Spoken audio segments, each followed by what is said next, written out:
The pandemic is not just impacting our health and finances, it's affecting pets too. COVID-19 has taken a toll on some humane societies and animal shelters in the area as need increases, but donors and fundraising efforts decrease. In Hamilton County, they're expecting a $250,000 loss this year because of it. Our Megan Sanctorum explains how the organization plans to still move forward and how you can help. These are some of the faces of animals relying on the Humane Society for Hamilton County. Staff and volunteers are working hard to keep them happy and healthy until they find a forever home.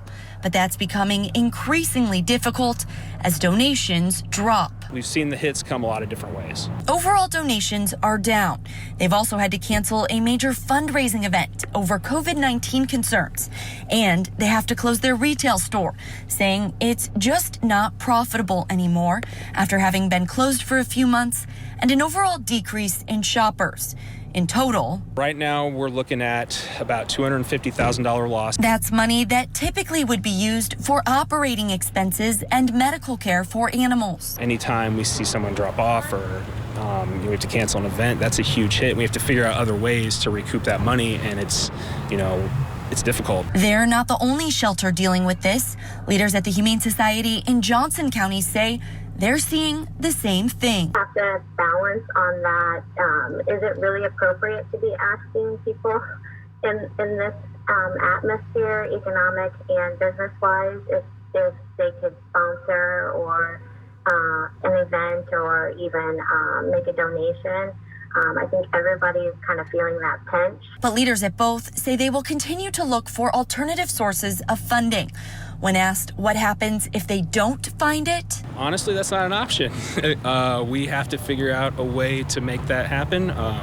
We have to continue to save lives and continue to do what we do. And they're asking anyone who can help financially to do so. Working for you, Megan Sanctorum, WRTV. A new facility is in the works for Hamilton County Humane Society. Leaders say the money for that has already been set aside and the project will move forward as planned.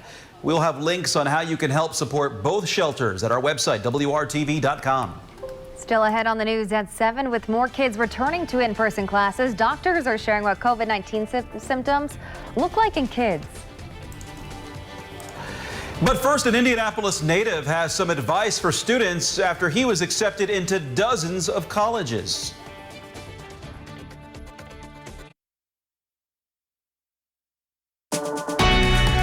From the station working for you, this is WRTV News at 7, streaming now.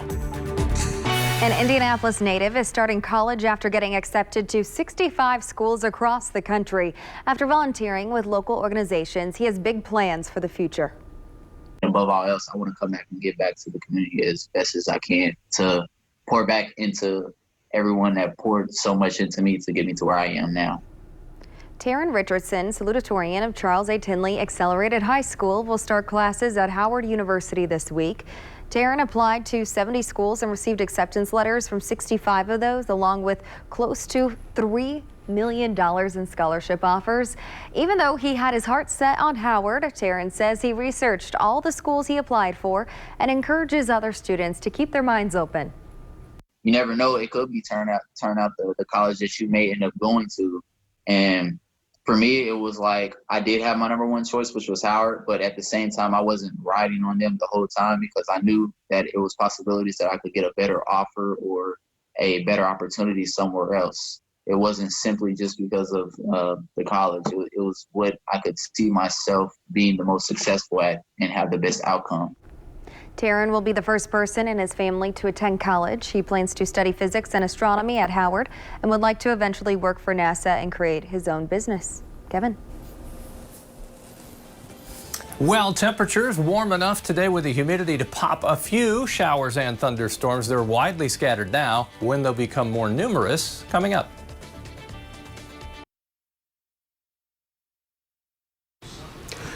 Welcome back. There's been a 90% increase in the number of COVID-19 cases among U.S. children in the last several weeks, according to data released by the American Academy of Pediatrics and the Children's Hospital Association.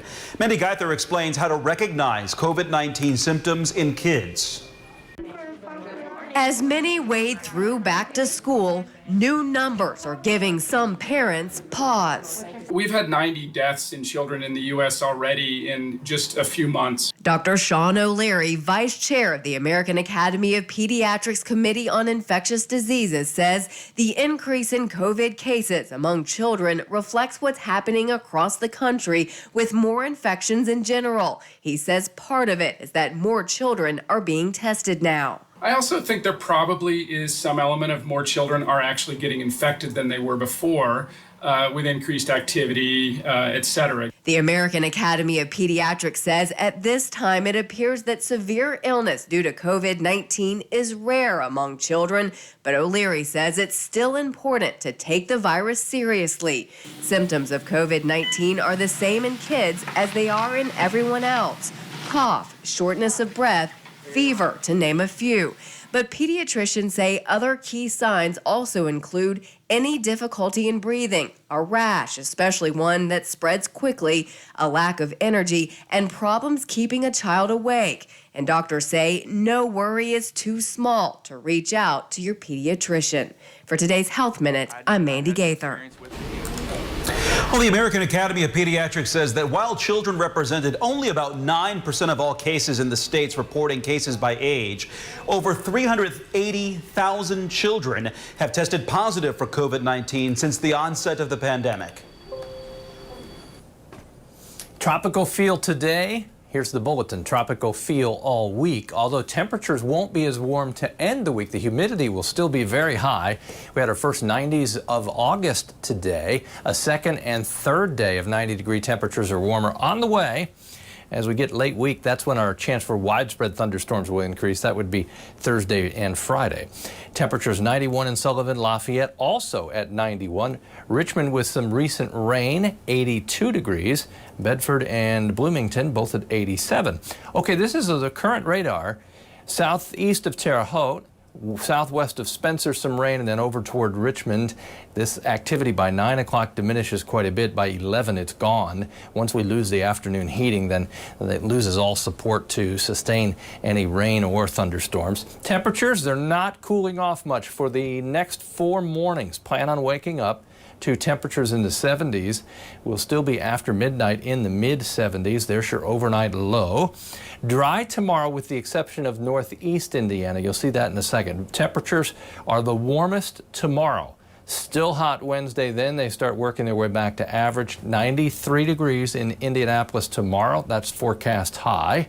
Warmest we've had this summer's 94. There's the line, kind of squiggly, but all in the very humid category until we get late in the weekend. Tomorrow could have a stronger storm in northeast Indiana. As I put this in motion, they drop out of Michigan and kind of cut through northeast Indiana. Question is, will some of the model runs start to show that coming more to the south? Right now, they've been pretty consistent about keeping it out of the RTV6 viewing area. Keep our eye on that, and Todd will have the latest first thing in the morning. What we're definitely counting on, temperatures low